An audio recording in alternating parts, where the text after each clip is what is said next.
हाँ तो साथियों, इस वीडियो में हम लोग बात करने वाले हैं वेस्टर्न कैरियर्स आईपीओ के बारे में। मैं आप लोगों को पूरा रिव्यू दूंगा इस वीडियो को देखने के बाद।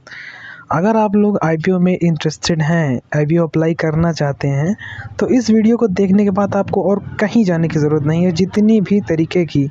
जितनी भी इम्पॉर्टेंट चीज़ें और जितनी भी तरीके की चीज़ें आपको समझने के लिए इम्पॉर्टेंट हैं, वो सारी चीज़ें मैं इस आईपीओ में कवर करने वाला हूँ। तो इस 5 मिनट या 6 मिनट के वीडियो में आपको सारी डिटेल्स मिलने वाली हैं।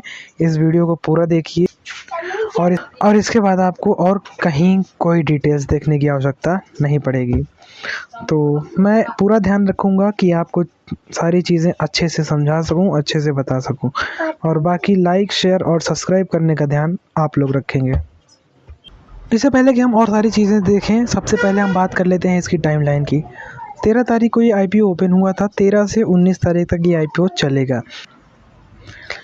20 तारीख को अलॉटमेंट डिसाइड होने हैं और 23 तारीख को अगर आपको आईपीओ अलॉट नहीं होता है तो आपका मनी रिफ़ंड कर दिया जाएगा। यानी 23 तारीख तक आपके रिफ़ंड्स आ जाएंगे और 23 तारीख को ही अगर आपको आईपीओ अलॉट होता है तो आपके शेयर्स जो हैं वो आपके डीमैट अकाउंट में क्रेडिट होते हुए आपको मिल जाएंगे। इसके अलावा 24 तारीख को इस आईपीओ की लिस्टिंग होनी है। तो उस चीज़ के लिए मैं आप लोगों के सामने एक और वीडियो लेके आऊँगा कि लिस्टिंग स्ट्रेटजी क्या होनी चाहिए, क्या नहीं होनी चाहिए। लेकिन अभी सिर्फ इस आईपीओ के बारे में समझते हैं, क्या हमें इसमें अप्लाई करना चाहिए या नहीं करना चाहिए। तो आपको पता ही है 13 तारीख को ये ओपन हुआ था और 172 रुपये, 163 रुपये से लेकर 172 रुपये तक इसका प्राइस बैंड होने वाला है। तो आप अगर रिटेल कैटेगरी में अप्लाई कर रहे हैं, आप लोगों में से मैक्सिमम तो रिटेलर्स ही होंगे, तो रिटेल कैटेगरी में आपको कट ऑफ प्राइस यानी 172 रुपये का प्राइस पर अप्लाई करना होगा। तो 172 रुपये के प्राइस पर आप इसको अप्लाई करेंगे, कट ऑफ प्राइस चीज़ें सिलेक्ट करिए और वहाँ पे आईपीओ को अप्लाई करिए। उसके अलावा 87 शेयर्स का एक लॉट होने वाला है। एक लॉट से ज़्यादा अप्लाई करना किसी समझदारी की बात नहीं है, क्योंकि अगर आप एक लॉट से ज़्यादा का अप्लाई करते हैं तो आपका अपने आप रिजेक्ट कर दिया जाएगा। साथियों, आईपीओ बहुत बड़ा आईपीओ नहीं है। आईपीओ 492 करोड़ रुपए का होने वाला है, जिनमें से 400 करोड़ तो इसका फ्रेश इशू है और 92 करोड़ इसका ऑफर फॉर सेल होने वाला है। तो 400 करोड़ का फ्रेश इशू बहुत अच्छा पॉइंट होता है हम लोगों के सामने। इसके अलावा शेयर एनएसई और बीएसई दोनों पर लिस्ट होने वाला है। तो इसके सब्सक्रिप्शन और इसके जीएमपी के बारे में बात करने के पहले यहाँ पे इसके बारे में थोड़े से इसके फाइनेंशियल्स देख लेते हैं हम लोग। फाइनेंशियल्स में देखेंगे तो इनका एसेट्स जो हैं लगातार बढ़ रहे हैं, 490 से 604 और 5 और 754 करोड़। तो इनके एसेट्स जो हैं लगातार बढ़ते जा रहे हैं। इनके रेवेन्यू में भी बहुत बड़ी ग्रोथ तो नहीं देखी जा सकती है, लेकिन फिर भी इनके रेवेन्यू में भी हमको ग्रोथ देखने को मिल सकती है। 1475 और 1637, 1691 करोड़। तो हाँ, एक डिसेंट रेवेन्यू ये लोग जनरेट कर रहे हैं और लगातार उसमें ग्रोथ देखी जा रही है। हालांकि ग्रोथ बहुत बड़ी नहीं है, फिर भी किसी कंपनी का लगातार ग्रोथ में होना एक बहुत पॉजिटिव साइन होता है। उसके अलावा अगर बात करें इसके टैक्स की तो 2022 के ईयर में 61 करोड़ रुपए, 31 मार्च 2023 को 71 करोड़ रुपए और अभी 80 करोड़ रुपए।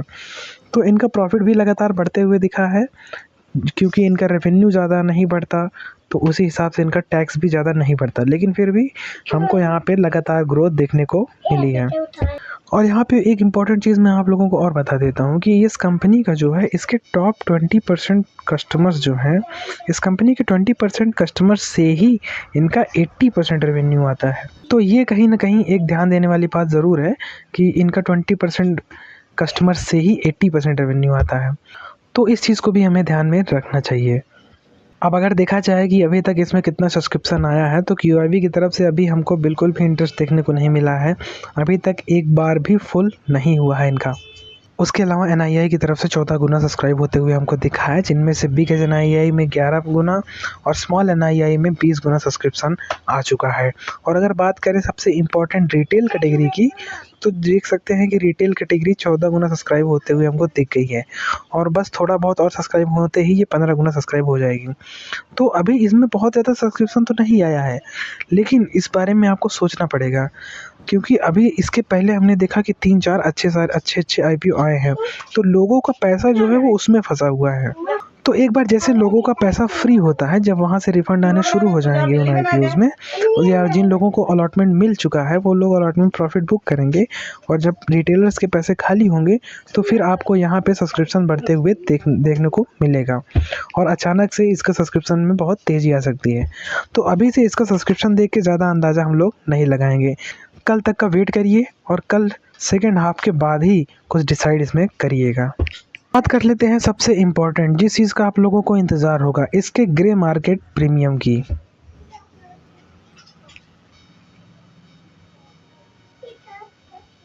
तो साथियों, यहाँ पे अगर हम लोग बात करें इसके ग्रे मार्केट प्रीमियम की, तो इसका ग्रे मार्केट प्रीमियम हमको यहाँ पे अभी सिर्फ 29% पर ट्रेड होता हुआ दिख रहा है।